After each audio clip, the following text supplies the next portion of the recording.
Hey folks, let's talk a little bit about what I dose to keep the tank looking, keep the corals looking nice and healthy, and the tank pretty much algae free.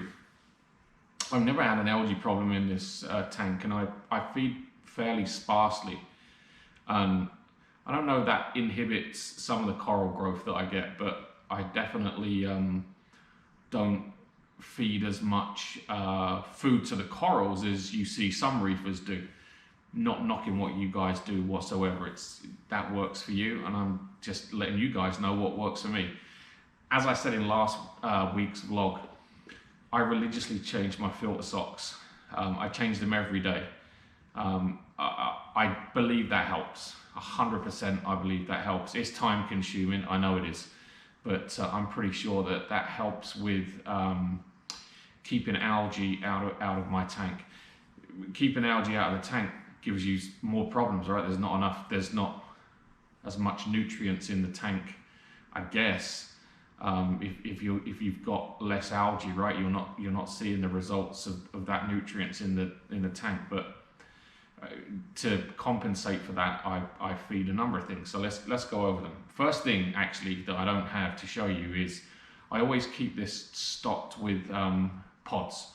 I don't have any mandarin fish in there. I don't have any scooter blennies or anything. I have one in the cube upstairs. I don't have any here, but I dump at least the Reef Nutrition pods, the Tisby pods in there. I guess I dump 2 bottles in every month just to keep the cycle going in there.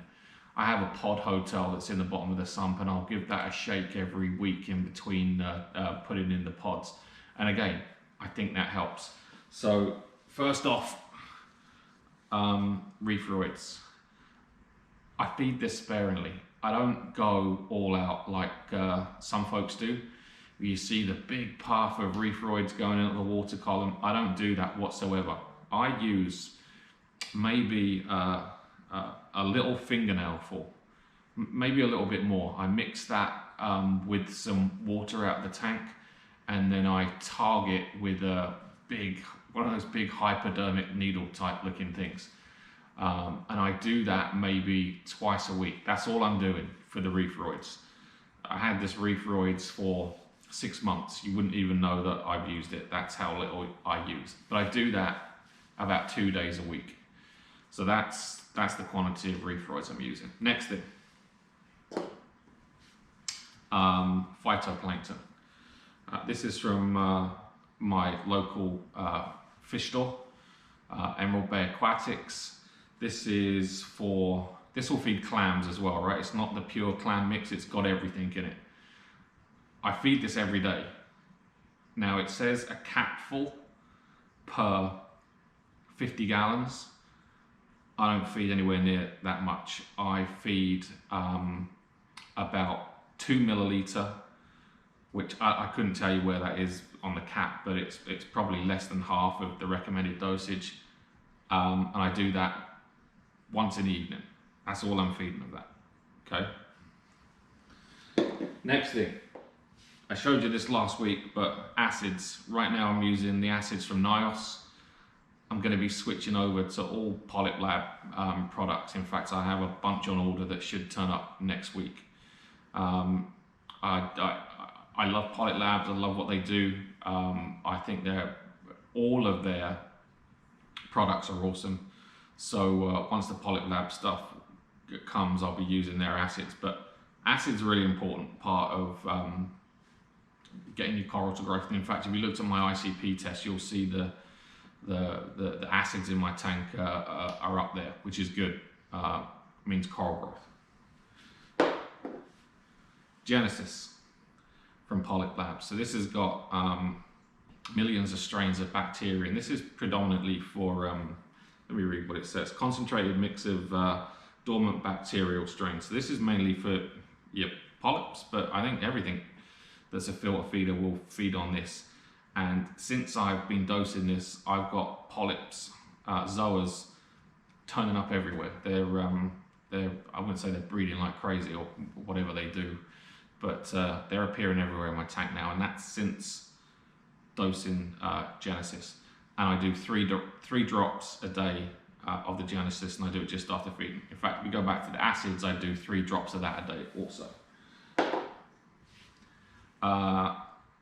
Flatworm stop. I don't have flatworms. Luckily, maybe I have a couple in there. But I dose this whether I have flatworms or not. This increases the generation of the soft tissue around hard corals. So it doesn't matter if you've got flatworms, use this stuff, it's incredible. I had a limpet that wiped off the sides of one of my SPS corals, and it grew new tissue back in about 2 weeks. I always dose this. You got to dose that. Flatworm stop. And then going hand in hand with flatworm stop is this coral booster. And again, these are both from a company called Korallenzucht.de, or a German company. Germans make all the best stuff for reefing, I find. And again, this goes hand in hand with the flatworm stop, and it's kind of symbiotic relationship between the two, and this increases coral growth and health as well.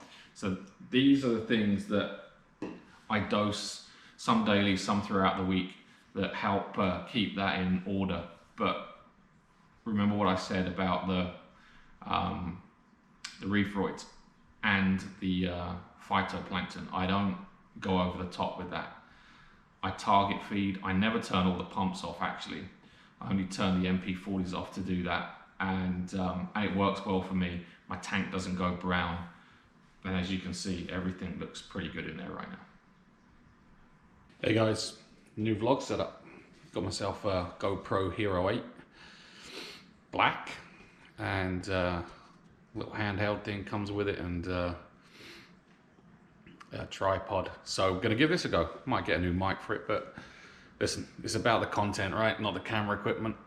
But today I'm gonna start off doing my water change. So actually not gonna do the water change today. It's gonna be on Sunday, but today marks the day where I start mixing everything up. So let's go do that.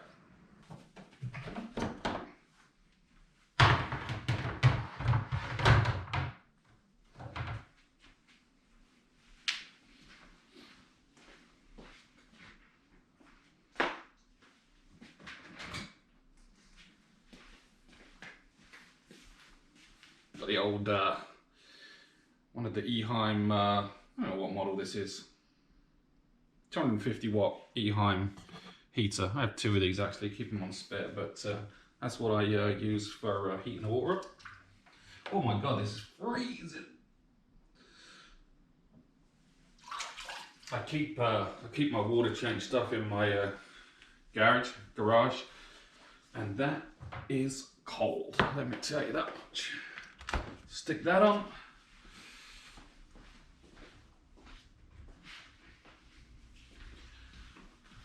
Now I put 2 pumps in here. I use, again, little Eheim. I can't remember what the model of this is. They're like 30 bucks. I've got 2 of these. I stick that one in at the bottom, and then that one actually becomes the pump that I use to pump the water back in. I have a long bit of hose that actually stretches from this bin to, that didn't sound like it went on.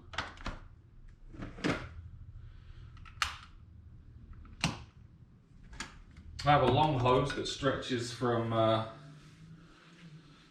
this bin all the way to the tank.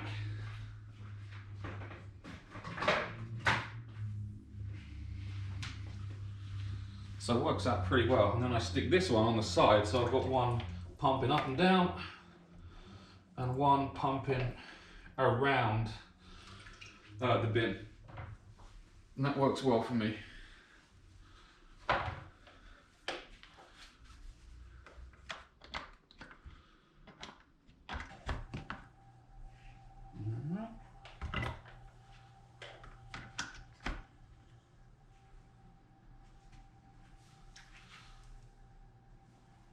Check both pumps are running, which they are.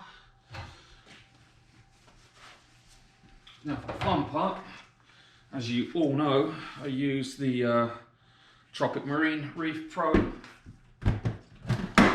Personally, do not think there is a better salt available today on the market, and if there is, no one's proved that to me. So I haven't worked out yet how much of these little pots, or whatever this is, this bowl, equates to the amount of water I got in this bin, because the amount of water I put in this bin changes on any given week. And actually, whatever I don't use, the real good thing about using this Tropic Marine salt is there's no residue. Actually, that's a lie, there is some residue, but only if you was leave the heater in there, right, running all the time. As soon as I'm done with this on Sunday, and this will run until I'm doing the change on Sunday, turn the heater off, take the pumps out, they don't get messed in brown residue. But whatever I don't use, which is probably about, in terms of the bin, about that much in the bottom, I just leave in there instead of wasting it, and then that's ready to add. You know, I don't waste it. I use it the following week. So actually, I'm almost out of this salt. I'm gonna have to add some more, order some more. But stick about 3 of those in there. There's actually a lot more water volume than I had in there last week.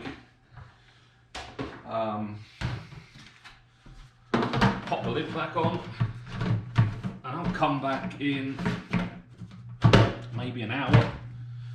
It'll be nowhere near heated up, but it will be in a position where I can check the salinity.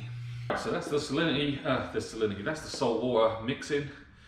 Normally takes a good couple of hours, 2 hours for all the missingness to go, and be in a situation where I can check the salinity to see where it's at. And I'll add more salt in there as necessary, just to make sure it's the right salinity. And everyone's wondering, I run this at about 1024, 1025 in terms of the salinity. That's what I try and aim for. I think especially the closer you get to 1025, I find my magnesium levels are in an area where I really want them, and all those parameters, the alkalinity, the calcium, the magnesium, as you know, they all kind of interact with each other. So I find 1025 gives me a great salinity level to keep all of those parameters in check. So while we're here, why don't we just take a little look around the tank. I know if you've been watching my Instagram posts, you'll know that Malcolm was not a happy chappy. And again, I'm going to apologise in advance for the blueness of the tank. But as you know, I'm not running a filter on this of any kind. I might actually try and put one on a bit later, see what that looks like. But Malcolm's perked up a little bit. As you can see, everything's pretty nice. I did add a bag of carbon last night. Only a little bag, because just to me, you know, when it's your own tank, you can tell when things don't look as they normally do. And I wasn't liking the water. It looked just a little tiny bit misty to me. So I run a bag of carbon in there last night, and in actual fact, it's cleared it right up today. So I don't like running extra carbon in there for too long. It takes whatever little nutrients I have in this tank away, and I don't have a lot, as I've told you before. That I have no algae in here whatsoever, which I guess is both a blessing and can be a hindrance, especially when you have a big ass Mithrax crab trying to eat all your SPS corals. But yeah, there you go. That's just a little run around of the tank.